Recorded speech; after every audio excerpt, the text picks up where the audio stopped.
Hello, j'espère que vous allez bien pour ce book hebdo qui va faire la fin février, la fin janvier et le pont vers février parce que du coup vous allez l'avoir le 1er février. Je n'en peux plus de ces cheveux, j'ai qu'une hâte là, c'est qu'on soit lundi prochain là pour que ma soeur puisse passer son CAP blanc et me les couper. Je n'en peux plus, ils sont mouillés. Et là je suis sorti de la douche il n'y a pas longtemps. Mais vu que c'est des cheveux ultra épais, ils absorbent ultra bien l'eau. Et donc pour les sécher, après c'est la merde. Donc voilà, bon, on va espérer que ça va vite partir. Fatigue ses cheveux. La semaine prochaine, la semaine dernière, je vous quittais sur un call déjà assez conséquent. Et en fait, j'ai vu que dans ma boîte aux toilettes, j'avais reçu 2 livres. J'avais reçu le premier livre, c'était je suis membre du jury des lecteurs imaginaires et j'ai reçu La Nuit du Faune de je sais plus qui, mais je l'avais déjà lu et chroniqué, donc du coup je l'ai déjà revendu. Et j'ai reçu aussi en service presse le tome 11 de la saga de Hélène Dress, donc c'est Quand le chat n'est pas là de M.G. Harlich aux éditions Les Escales Noires. Je l'ai reçu mercredi, du coup je vous disais. J'avais beaucoup aimé le tome précédent qui s'appelait Action ou Vérité. Et M.G. Harlich sera au Quai du Polar, donc ça serait cool que j'arrive à le lire avant les Quais du Polar. Donc c'est aux éditions Les Escales Noires, je vous l'ai dit je pense, et c'est le 11e tome de Hélène Dress. Donc dans ce tome-là, je pense qu'on va être juste après les événements du tome précédent. Il s'est passé pas mal de choses au niveau de la vie personnelle de Hélène Grace. Et là, il y a un gars qui s'amuse à buter des gens à coups de hache. Ça peut être cool. À voir ce que ça va donner. Comme d'hab, M.G. Harlich, ça se lit assez vite. Hein. Il fait un peu moins de 500 pages et c'est des chapitres assez courts. Pour vous dire, il fait un peu moins de 500 pages. Et on a 151 chapitres. Donc voilà. Ça fait un peu un chapitre tous les 3 pages, quoi. Donc ça va aller vite. Donc ça, c'était ce que j'ai reçu mercredi. Samedi, je suis allé à Gibert faire vendre des livres. Du coup, bah, c'est là où j'ai vendu La Nuit du Faune, par exemple. Parce que du coup, je l'avais déjà lu, je l'avais déjà chroniqué. Je vous en avais déjà parlé en plus dans un précédent vlog. Donc du coup, je ne vais pas revenir dessus. Ça suffit, oui. J'ai le chat qui râle. Et donc je suis allé à Gibert, donc j'ai vendu des livres. Enfin voilà, j'ai un compte Vinted, je mets des livres sur Vinted. Les livres poche, ils partent quasiment pas sur Vinted ou très peu, si on fait pas des lots, machin, etc. Donc du coup, ce que j'ai fait, c'est que ce qui part pas sur Vinted en poche ou en grand format, qui y sont depuis un moment, je les amène chez Gibert, et c'est ce qui s'est passé, et les graphiques aussi. Donc du coup, ça m'a permis de vraiment liquider du stock de chez moi. Voilà. Au niveau, du coup, quand j'y suis allé, j'avais dit, j'achète pas d'autres livres, et je suis tombé sur des graphiques, sur une série de graphiques que du coup, j'attends de pouvoir compléter, et en fait, j'attendais l'occasion, et là, l'occasion s'est faite, c'est le cas de le dire, parce que j'ai trouvé plusieurs tomes en occasion, donc je les ai pris. J'ai pris le tome 8 de Demon Slayer, donc en occasion, hein, comme vous voyez chez Gibert, ils sont tous d'occasion en fait. Le tome 8 de Demon Slayer, le tome 12, le tome 13, le tome 14, le tome 16 et le tome 17. Voilà, sachant que j'avais du tome 1 au tome 7 et le tome 23 en collector. Donc du coup, bah voilà, j'ai un peu comblé les trous en laissant encore quelques trous, mais j'en ai rajouté 2, 4, 6, c'est plutôt pas mal. Ça m'en fait 14 sur 23, il m'en reste plus que 9 à trouver.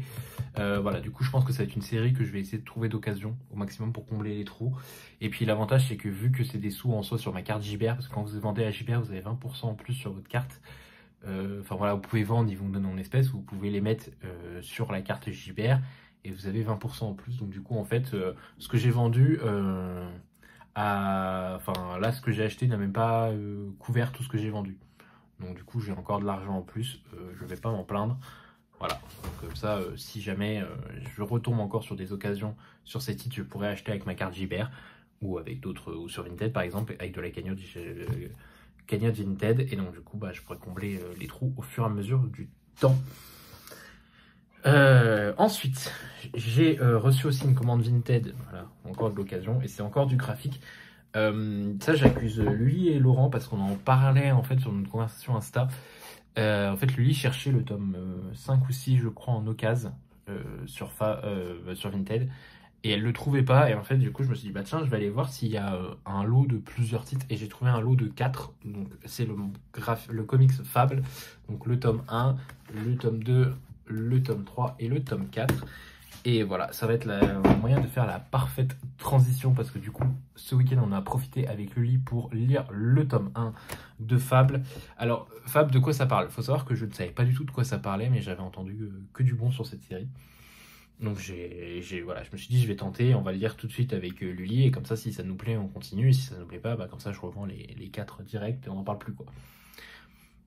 Mais du coup ça nous a plu, donc on va continuer. Fable, de quoi ça parle? En gros on va imaginer que tous nos contes d'enfance, mais vraiment les contes un peu à la Grimm, etc., pas à la Disney, donc Blanche-Neige, La Belle au Bois dormant, vous avez les 3 petits cochons, voilà. Et ben en fait ils ont été chassés de leur univers, et ils ont été obligés de s'installer à New York. Sauf qu'ils vivent un peu cachés, reclus, et en fait ils ont un endroit ultra loin à New York qu'ils appellent la ferme. C'est là où ils stockent un peu tous les genre Shere Khan, les trois petits cochons, donc ils peuvent pas vivre parmi nous, parce que bah, on saura tout de suite que c'est des créatures extraordinaires. Mais il y a des gens, bah, du coup Blanche-Neige par exemple, elle peut vivre à New York même, parce que du coup voilà.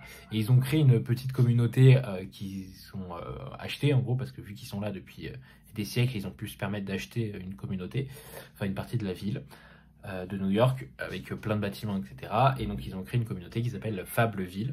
Et qu'est-ce qu'elle a? Elle me saoule, hein.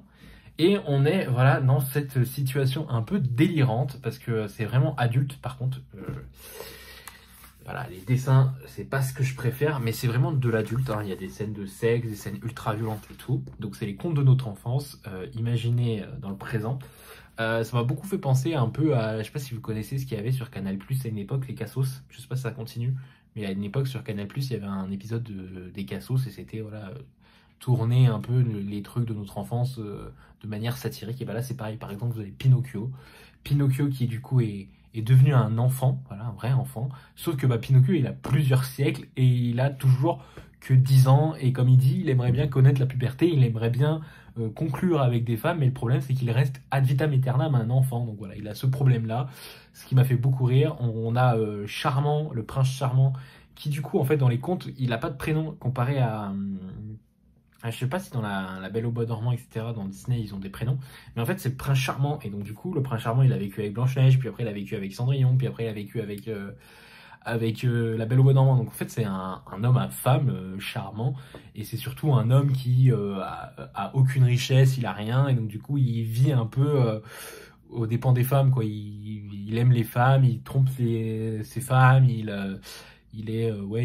leur pique leur argent, etc., pour vivre. Enfin, voilà, c'est très, très satirique, c'est très drôle, j'ai beaucoup ri. Et en fait, vous avez vraiment une trame de fond, parce que voilà, ils ont des intrigues au niveau de Fableville, parce qu'évidemment, par exemple, bah, ceux qui vivent dans la ferme, ils aimeraient bien pouvoir vivre comme vivent les autres, ils comprennent pas pourquoi eux, ils sont obligés de s'enfermer en communauté, etc. Voilà, et puis il y a un peu une histoire de jalousie entre certains personnages, voilà. Il y a vraiment toute une intrigue dans l'histoire qui s'est poursuivie tout le tome 1, et je pense qu'elle va continuer dans le tome 2, 3, 4. Mais voilà, moi j'aime beaucoup, ça m'a beaucoup fait rire, et on était unanime avec Luli, c'était génialissime, et c'est vraiment tiré de manière très satirique. J'ai eu un peu de mal avec les dessins, je le cache pas, mais une fois les dessins passés, bah, c'était assez intéressant. On est plus sur un peu du thriller, parce qu'en gros, le grand méchant loup de la saga des 3 petits cochons, en fait, c'est un loup-garou, donc il a pu se transformer en homme. Il vit donc du coup à New York, et en fait, il résolve des enquêtes. Voilà, donc pour vous dire un peu ce que ça va donner.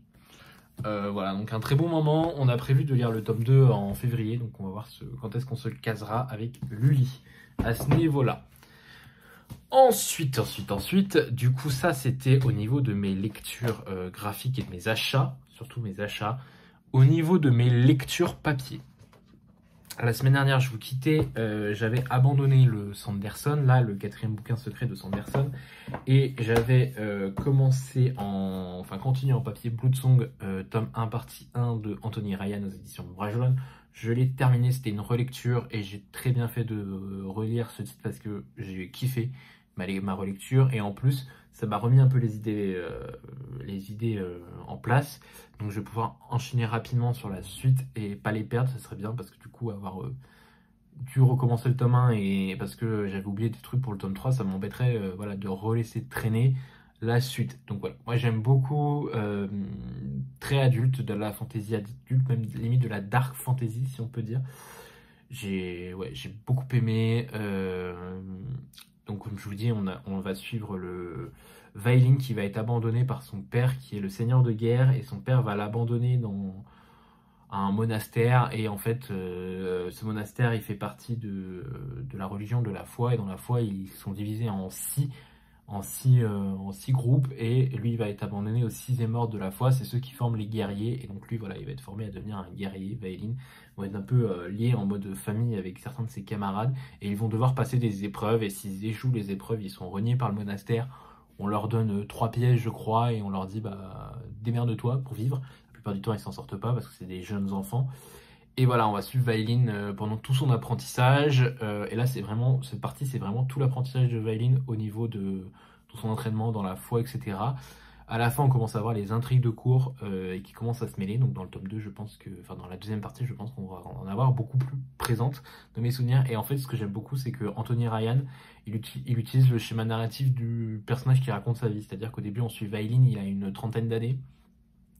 Il est sur le point de se faire exécuter et en fait on l'amène en bateau à l'endroit où il va se faire exécuter et il va confesser sa vie à un...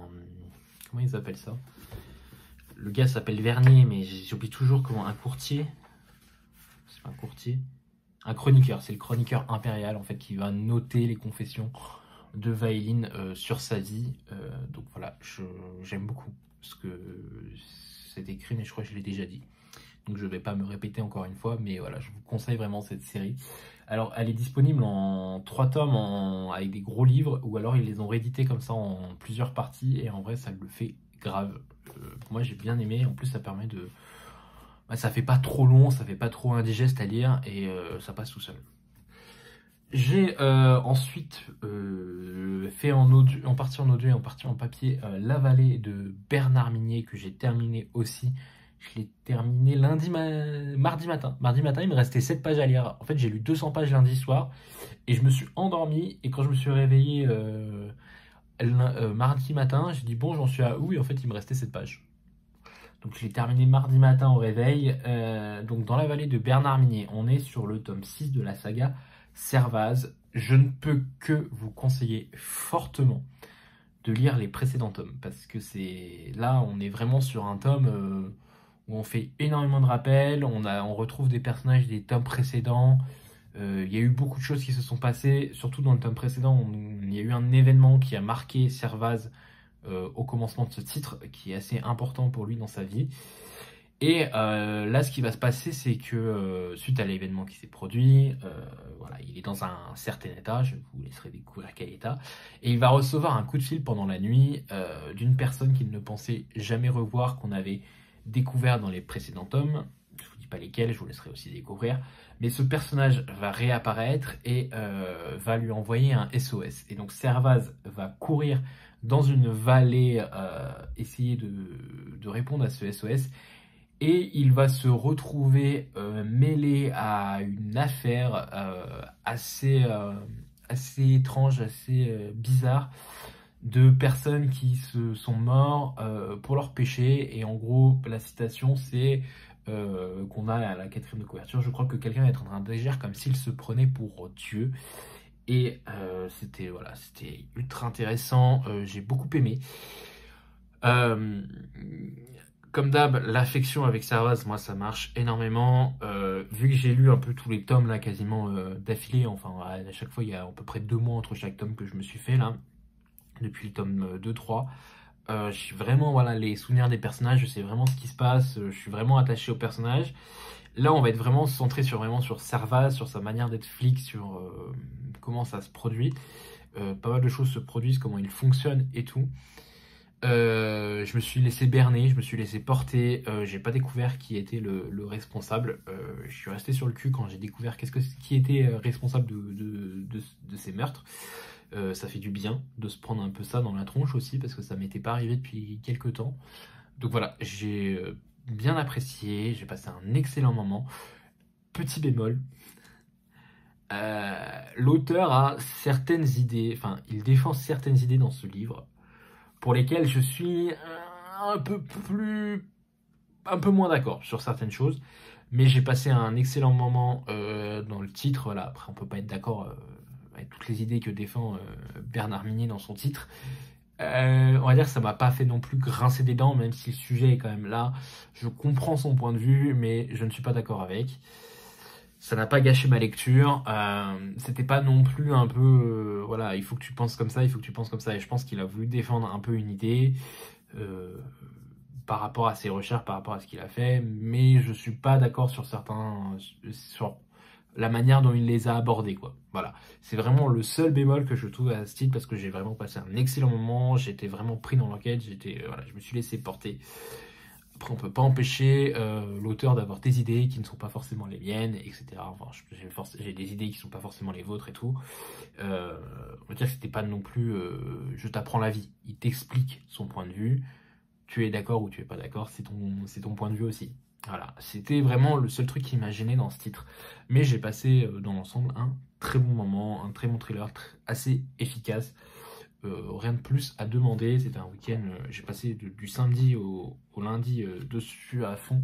Et en vrai, j'ai adoré. Et je pense que j'aurais pas lu Fable avec Lully, même si ça a été un excellent moment, je l'aurais fini plus tôt.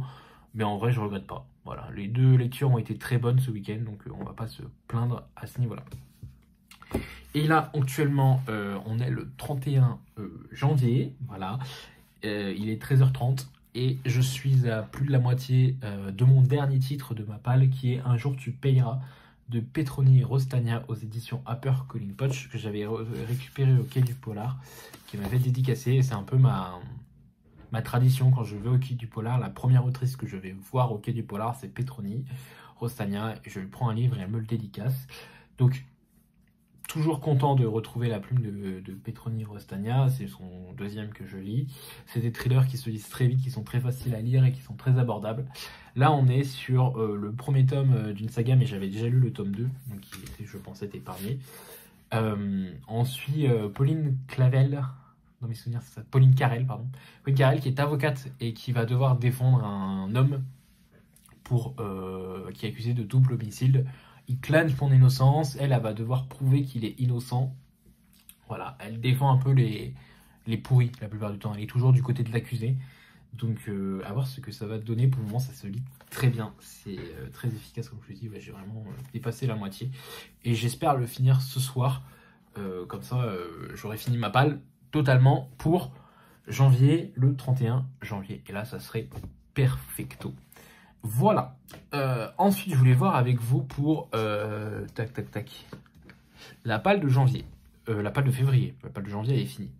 Donc, je me suis constitué une petite palle de 2, 4, 6, 8, 9 titres pour février. C'est un peu ambitieux, on va pas se le cacher. Je pense pas que je lirai tout. Je vais essayer d'en lire en maximum. En espérant qu'il n'y ait pas d'abandon. Mais voilà. Elle est épuisante aujourd'hui, je sais pas ce qu'elle a. Elle a envie de tout casser, de tout balancer. Elle me saoule. Bref. Je vais aller voir après ce qu'elle a fait tomber. Je sais pas si vous avez entendu, mais elle a fait tomber des trucs. Et en fait, elle râle. Je sais pas. Aujourd'hui, elle a envie d'être chiante. Depuis ce matin, franchement, elle m'a réveillé à 5h du mat en râlant. D'habitude, elle est toute mignonne. Elle demande des câlins et tout. Elle vient faire des câlins. Et là, elle râle. Bref. Ma palle. Donc, j'ai prévu 2 titres de SF, 3 titres de SF, 3 titres de thriller roman noir, un contemporain et un fantasy. On va commencer par le fantasy. Avec Lully, on va lire du coup enfin le premier tome des intégrales des Aventuriers de la mer de Robin Hobb aux éditions J'ai lu. Je ne sais rien de ce titre, à part que ça se passe dans l'univers de l'Assassin Royal. Voilà, je l'ai déjà un peu découpé, parce que je l'avais prévu de le lire sur tout le mois, donc comme j'ai fait avec les Hunger Games. Voilà, donc ça va être mon titre qui va me suivre tout le mois au maximum. Voilà, pas d'autre chose à dire. C'est de ma faute qu'on ait mis autant de temps à le commencer parce que je les avais pas dans ma palle et que à chaque fois je faisais traîner l'achat. Et là, à Noël, ma maman m'a pris les 3 titres. Donc du coup, bah, voilà, je n'ai plus d'excuses pour pas les lire. Donc on a prévu de lire ce tome 1 sur tout le mois de février. Et c'est avec grand plaisir que je vais le découvrir avec Lully, qui pour moi du coup sera une première lecture. Et je crois que Lully aussi c'est une première lecture. Donc c'est une totale découverte pour tous les deux. J'espère qu'il va pas y avoir quand même beaucoup trop de références à l'Assassin Royal. Parce que j'ai quand même oublié pas mal de choses je trouve sur l'Assassin Royal. Pourtant on l'a lu il y a 2 ans à peu près. Ensuite, en contemporain, et ce titre c'est Real Life de Brandon Taylor aux éditions J'ai lu, aux éditions Le Livre de Poche, rien à voir. C'est un service presse, donc du coup, comme ça, je le sors assez vite. Il a été aussi sélectionné pour le Friends Book Challenge organisé par Céline au boudoir de Candy Shy. Il fallait mettre 3 titres où il y avait une romance et les gens sur le chat votaient pour lequel on allait lire. Donc du coup, moi, ils ont choisi Real Life, prix des lecteurs sélection 2024. Dans ce titre, tout ce que je sais, c'est qu'on va suivre Wallace qui, en fin d'été, va en rejoindre une fac. Il va être avec un groupe d'amis, mais voilà, il sent que certaines choses ont changé en lui par rapport à l'été. Il a mûri, etc. Et en fait, il va faire la rencontre de Miller et ils vont se rapprocher tous les deux. Et en fait, on va vraiment suivre, je pense, les discussions internes de Wallace sur lui, sur sa sexualité, sur comment il se sent et tout. Et ça m'intrigue beaucoup. En thriller, du coup, j'ai mis Territoire de Olivier Norek aux éditions Pocket. C'est un titre que je devais lire le mois dernier, mais que j'ai échangé pour lire l'été d'avant. Donc c'est la suite de Code 93. Donc on va reçu le capitaine Coste et son équipe. J'espère pas avoir perdu trop de choses par rapport au précédent titre. Il a été dédicacé parce que je l'avais acheté au Quai du Polar. Et mon objectif est de lire un maximum de mes titres achetés au Quai du Polar. J'ai lu La Vallée que j'avais acheté au Quai du Polar. Je suis en train de lire Un jour tu payeras que j'ai acheté au Quai du Polar. Et donc du coup Territoire qui a été acheté aussi au Quai du Polar. Donc c'est voilà le tome 2 de la saga Code 93. À voir ce que ça donnera. J'avais été un peu mitigé sur le tome 1. Même si ça m'avait un peu bluffé de me dire que est-ce que ça existe vraiment ce qui se passe dans le Code 93, ce qui est exactement le Code 93. Je vous laisserai découvrir si vous ne l'avez pas lu. Donc à voir ce que ça va donner. Je lis pas le résumé. J'évite de trop lire les résumés quand il s'agit de thriller pour pas trop me spoil. Ensuite, on continue sur ce que j'avais eu au Quai du Polar. Donc c'est La mélancolie des corbeaux de Sébastien Rutès. Alors ce titre nous avait été offert gracieusement par des libraires parce qu'en fait on attendait les 2 auteurs là des trucs des 10-18 là, les true crime qui font par état. On attendait les 2 auteurs et ils ont mis leur vie arrivée, ils ont mis plus d'1 heure. Et on a mis un peu l'ambiance avec Lilou et Karine sur le stand. On disait des conneries, on rigolait et tout. Les libraires rigolaient avec nous. Ils étaient vraiment... Enfin voilà, c'était un moment super qu'on a passé. Et donc du coup, ils nous ont offert... Enfin bon, c'est offert pour l'achat de l'achat de Babel Noir. Mais nous, on n'avait pas acheté des Babel. On n'avait rien acheté sur leur stand. En plus, c'est ça le pire. Mais du coup, vu qu'on avait mis la bonne ambiance et tout, ils nous ont tous offert ce titre. Donc c'est La mélancolie des corbeaux de Sébastien Rutès. Là, je sais pas de quoi ça va parler non plus. C'est une découverte. C'est un tout petit roman. Il fait même pas 230 pages. Donc, à voir ce que ça va donner. Mais voilà, dans l'idée de vider mes achats de Quai du Polar, j'ai sorti ce titre. Et enfin, le dernier thriller. Donc, c'est aussi un de mes services presse. C'est Chute libre de T.J. Newman aux éditions Le Livre de Poche. Là, de ce que j'ai retenu, c'est qu'en gros, on est dans un avion, il y a des passagers, le pilote reçoit un appel, il faut que tu crashes l'avion si tu veux que ta femme et tes enfants s'en sortent vivants. Voilà, en gros, ils ont pris en otage la femme et les enfants du pilote, ils menacent de les tuer si le pilote ne crache pas l'avion. Voilà, c'est tout ce que je sais, à voir ce que ça donne. Comme d'hab, service presse, donc je l'ai mis dans ma palle pour le lire au plus vite. Ensuite, ensuite c'est de la SF. C'est de la SF. J'ai pas regardé. Est-ce que j'ai beaucoup d'auteurs français là? 2 auteurs. Là, j'ai 2 auteurs français. J'en ai 3. Faudrait que je fasse un peu plus attention, mais après ma palle est plus remplie d'auteurs américains que français. Donc Isaac Asimov, le cycle des robots, c'est le tome 4. Donc voilà, je continue. C'était à mon ex et il me l'a donné. Et il m'a donné aussi le tome 6 et il m'a dit qu'il me ramènerait le tome 5. Voilà, oui, parce qu'on s'entend très bien avec mon dernier ex qui était fan de cycle des robots. Donc du coup, il me les a donnés donc, pour que je puisse finir la saga. Donc voilà, je vais les continuer. Donc c'est si j'ai lu, je pense qu'on va retrouver le personnage de Elijah Bailey et R. Daniel Olivo. Donc à voir ce que ça va donner. Où est-ce que ça se situe par rapport au temps présent, je n'en sais rien. Mais j'aime beaucoup la plume d'Isaac Asimov. En plus, c'est des romans assez courts, quoi. Ils font à peine 300 pages, donc ça peut se lire très vite. Je pense que d'ailleurs, ça risque d'être le premier roman que je vais lire en février, en même temps que le Robin Hood, là, que je vais commencer à partir de demain. Je pense qu'en février, je commencerai le cycle des robots de Isaac Asimov pour commencer février. Ensuite, un autre titre de SF, The Bone Season, saison d'os. Donc ça sera une relecture, je l'ai lu il y a 2 ans, 3 ans déjà. Donc de Samantha Shannon aux éditions J'ai lu. Donc c'est le poche. Avant j'avais le grand format. Je crois que j'ai toujours les grands formats, mais je voulais les vendre parce que je préfère le format poche. Et puis je préfère clairement la couverture du poche. Il faut savoir que le tome 1 est offert dernièrement pour l'achat de 2 titres J'ai lu, si vous voulez savoir. Donc voilà, le tome 1 de The Bone Season. Dans mes souvenirs, on est sur une idée que Londres a été envahi il y a en 1700 et quelques, je crois. Et en gros, les humains ont développé des pouvoirs suite à cette invasion, mais du coup, les humains sont un peu traités comme de la marchandise par ces créatures qui ont envahi la Terre. Et voilà, c'est tout ce que je me souviens à peu près. C'est pour ça que je veux relire la saga, sachant que j'ai les 3 premiers tomes dans ma palle. Donc je me dis que voilà, c'était celle que je voulais faire, un coup elle, un coup le sang et la cendre. Donc voilà, comme ça c'est fait. En fait non, il faudrait peut-être que je me lance plutôt dans celui-là avant pour faire vraiment comme le sang et la cendre, lire. C'est un beau bébé quand même, hein. Je crois qu'en plus il y a une nouvelle dedans. Est-ce qu'il y a un glossaire là, je vois. Ouais, il fait 658 pages, donc c'est un beau bébé quand même. C'est un beau bébé, mais au moins je changerai un peu avec de la SF, ça serait cool. Et ensuite pour terminer, j'ai mis Etienne Kunj Antarcticas aux éditions Critiques. Que j'avais rencontré aussi, Etienne Kunj, voilà, il m'a fait une belle dédicace. Les derniers titres critiques, ça a été compliqué. Ça a été très compliqué les derniers titres critiques. J'avais lu Second Documentum 5 que j'ai abandonné. J'avais lu La Fureur des siècles de Johan Elion que j'ai détesté.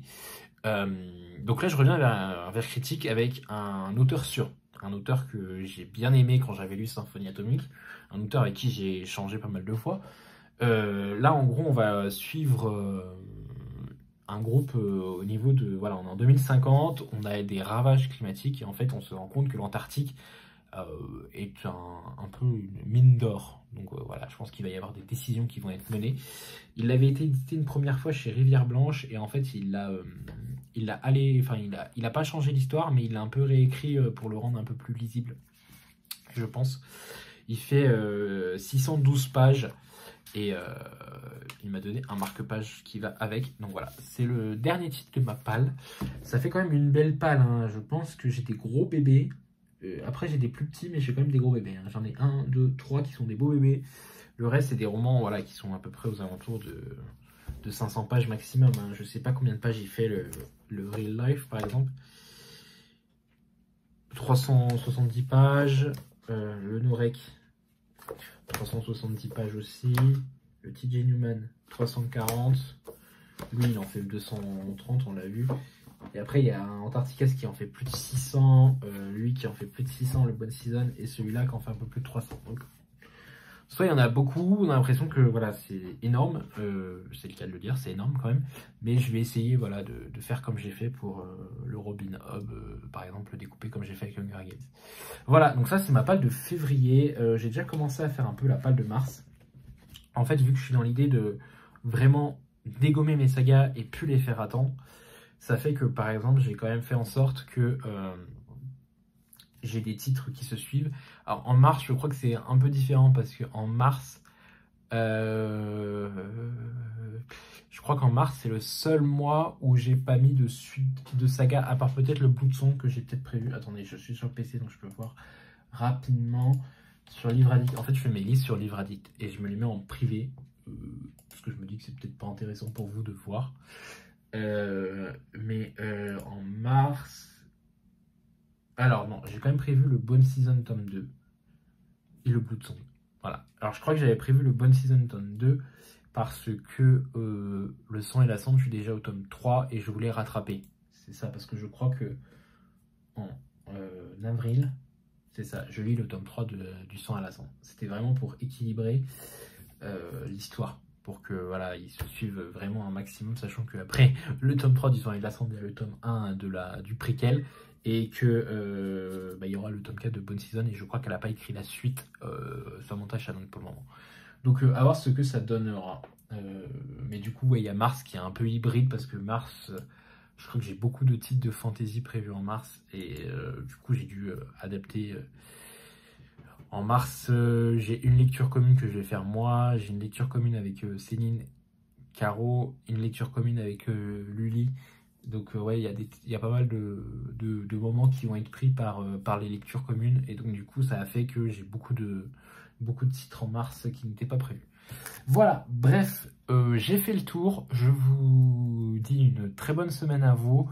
Peut-être que j'aurais changé d'avis, peut-être que je ne ferai pas Luisa Casimov, peut-être que je ne ferai pas le Samantha Channel, et peut-être que je ferai complètement autre chose.